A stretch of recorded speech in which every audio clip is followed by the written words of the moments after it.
Good morning, everybody. Happy Marvelous Monday. It's Monday, you guys. Another week. I hope this day finds you well and rested and ready to go. Ready to go. Yeah. Well, good morning. My name is Darissa. I am the founder and CEO of God's Chosen Vessels. Good morning, Facebook family. Thank you. Come on in. You guys share the broadcast. And I'm also the creator of the Embrace formula. So I'm happy to be with you today, starting this fresh week. Woke up to a little rain again today, but I don't think it's going to do too much.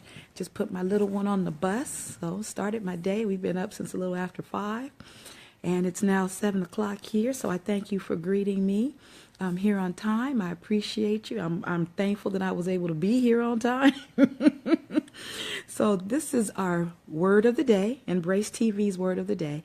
This is something that we do. It's not to take place of your prayer time or take place of your devotion. We don't want you to switch that up. Keep that in place. That's important. But this is just an exercise that we use to help sharpen our perception skills. We practice looking at things through positive lenses as opposed to negative lenses, seeing the glass half full as opposed to half empty.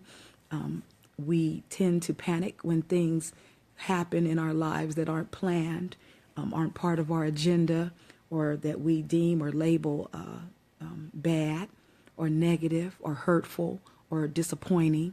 And so we want to get into the practice, especially as believers. We want to get into practice of keeping our eyes on the one who is in charge of everything, who allows some things to happen, whether we approve or not.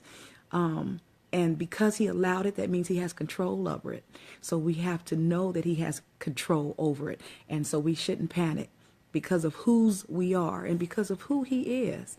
And so that's what this exercise is all about. So what I do, good morning, Facebook family, good morning, Periscope family, and to all my replay viewers, thank you so much for sharing the broadcast and for following me if you aren't already. Thank you for those hearts. I love them, love them, love them. So what we do is we pull a word from this glass, we pull it blindly, because like I said, sometimes life just kind of happens, just out the blue. You'll get a phone call or something will happen, and you're like, okay, where did that come from and why today? This is not what I had on my list of things to do. And so that's why we pull blindly, because you never know what you're going to get out of this glass. And then I share my feelings with you on what the word means. And I strive to give you something positive. Sometimes that's not the first thought.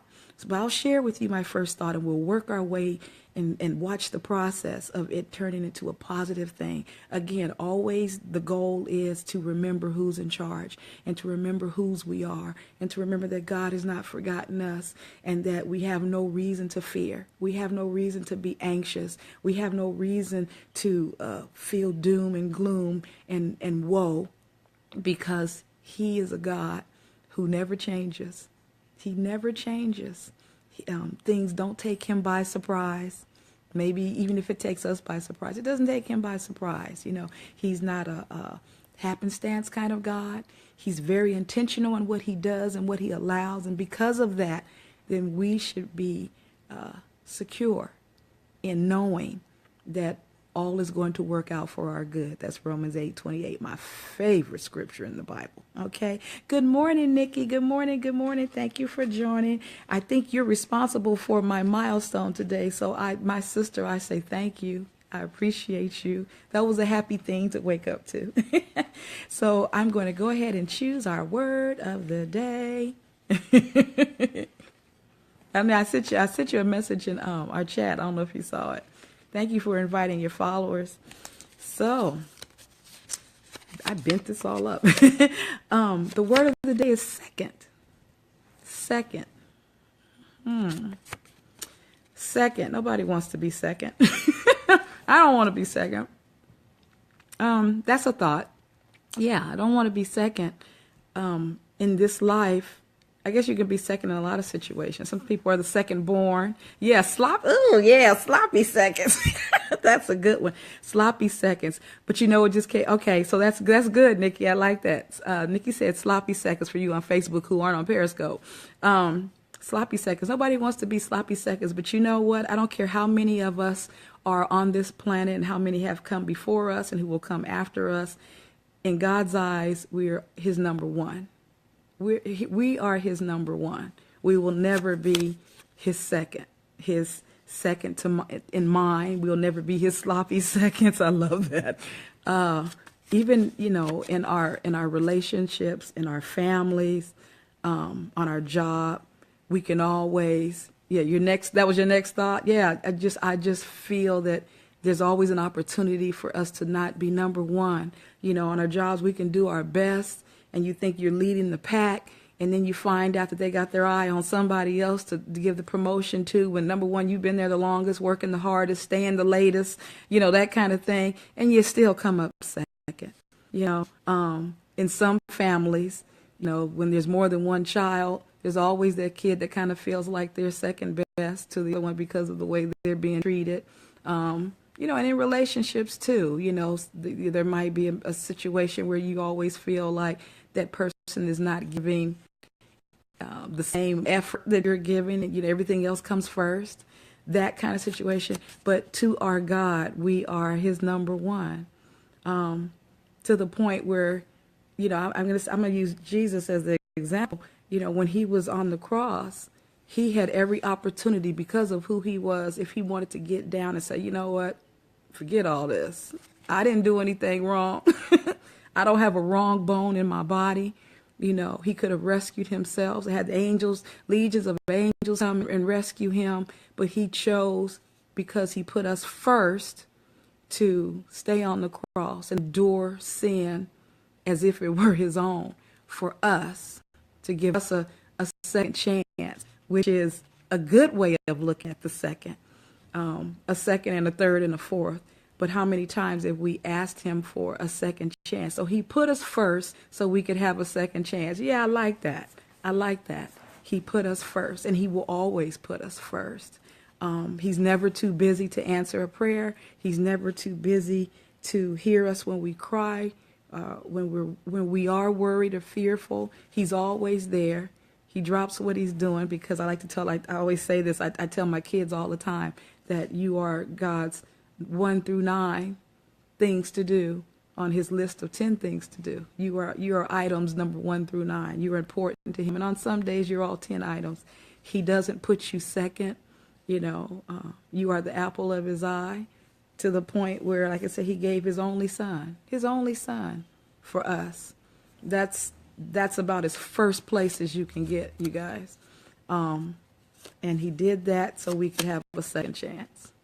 Yeah, so we could have a second chance, no matter how far off track we've gotten. Thank you for following. Thank you for visiting. Yes, it is, and I'm thankful. I'm thankful too, Nikki, because where will we be without that second chance? That second, and for some of us, chance number 9,235,622.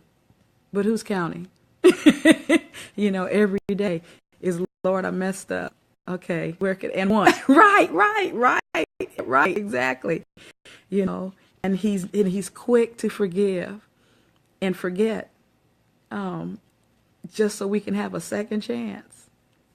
And I know when I close at the end of each broadcast, I always remind you that he woke us up this morning, giving us another chance to get it right. A second chance every day. Every day is another opportunity. Every day is a second chance, you guys, to get it right. Be it on your job and your family, yourself. Get some things right with yourself. Some things you need to work on. Some things you need to improve on. There's always time and room and opportunity for a second chance.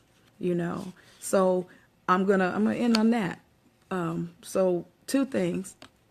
He always puts us first. We're never second. We are never second to him, because he loves us so much. You are the apple of his eye. Even if there's no one looking bigger. Hello, thank you for joining. Thank you. We just completed our word of the day. And please catch the replay, and share with your followers. Tweet this out. And then also, he gives us second chances. He's quick to forgive and give us second chances. And that's a beautiful thing, y'all. You can't sometimes depend on that for our earthly relationships. But God the Father, that's a whole different story right there. He's quick to give you a second chance if you repent and you ask, or if you want to get something right. And not only will he forgive you and give you a second chance, but he'll help you with that thing. He sure will. I'm a witness. I need all of them. I know that's right, Nikki. I know that's right. So this is our word. Let's meditate on that. Let's be thankful. Let's be thankful that he is a God of second chances. Let's be thankful that he always puts us first. So we'll think of it as we're going to meditate on number 1 and 2 today. You're number 1 in his eyes, and he's always willing to give second chances. I think that's a beautiful thing to carry throughout the day. So let's meditate on that. I encourage you to embrace your life and embrace your purpose, everybody. Cherish your time. God woke you up, giving you another chance, a second chance to get it right. Don't blow it, y'all. Love you. Be blessed. Till the Lord say the same, I'll see you tomorrow.